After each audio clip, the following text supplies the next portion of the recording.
que se escribe el libro de Marcos. Ya para el libro de Juan, cuando se escribe el Evangelio de Juan, ya ha sucedido. Ya entonces la tensión, la guerra que había entre los judeocristianos y los judíos que no creían que Jesús era el Mesías es tanta que ya se rompa. Y entonces los cristianos comienzan luego a hacer, ¿verdad?, una iglesia aparte, vamos a ponerlo de esa manera, una religión aparte. Pero en ese tiempo donde se escribe Marcos, simplemente eran parte del judaísmo, y como tal había una lucha sin cuartel entre los judíos que entendían que Jesús era el Mesías y los judíos que entendían que Jesús no era el Mesías. Mírenlo desde este punto de vista. Ahora que está de moda la política en Estados Unidos, tenemos los candidatos del Partido Republicano. Son del mismo partido, pero usted lo ve en los debates que se tiran y se dicen dos o tres, pero son del mismo partido, ¿no? ¿Okay? Así que lo podemos mirar de ese punto. Pero con otras intenciones. Con otras intenciones, claro. La política es una cosa, ¿verdad? La religión, pero en cierta medida es lo mismo. Los cristianos eran partes del judaísmo y tenían esta lucha por cuartel, porque lo que decían los judíos que creían en Jesús era que Jesús era el Mesías.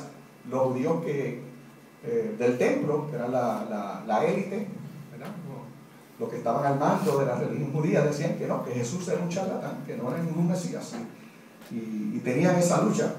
Así que Marcos, el escritor de Marcos, le está escribiendo a un pueblo que cree que Jesús es el Mesías, a esa secta, a ese grupo, pero le está dando un mensaje a los judíos que no creen que Jesús es el Mesías. Y este es el mensaje. Es una estocada bien grande. Primero lo hace con el bautismo, y lo hace con las tentaciones. El bautismo dice, sale la paloma y dice, este es mi hijo amado. ¿Qué le está diciendo a los judíos? Que Jesús es el Mesías. Ese es el primer mensaje que le envía. Las tentaciones también. Pero en esta ocasión, Marcos le deja saber a la comunidad religiosa de judeocristianos que, número uno, bien importante, número uno, en medio de la sinagoga, en medio de la iglesia, donde se supone que todo es sagrado, y si ustedes entienden lo que es el sistema de pureza judío,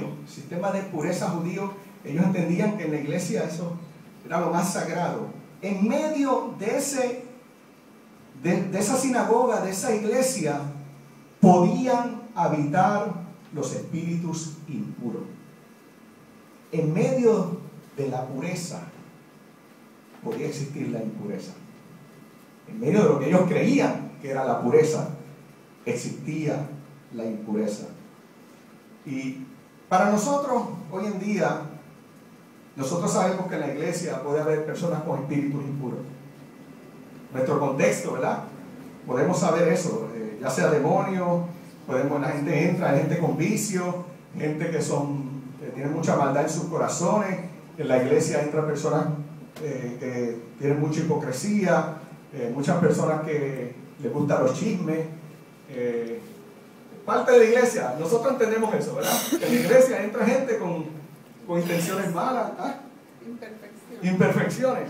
Pero por eso es que es un poquito difícil entender el texto en ese sentido. En el tiempo de Israel, de la religión judía, para ellos el que entraba en la sinagoga no podía ser impuro. De hecho, las mujeres no podían entrar a la sinagoga porque las mujeres se consideraban impuras. No podían entrar dentro.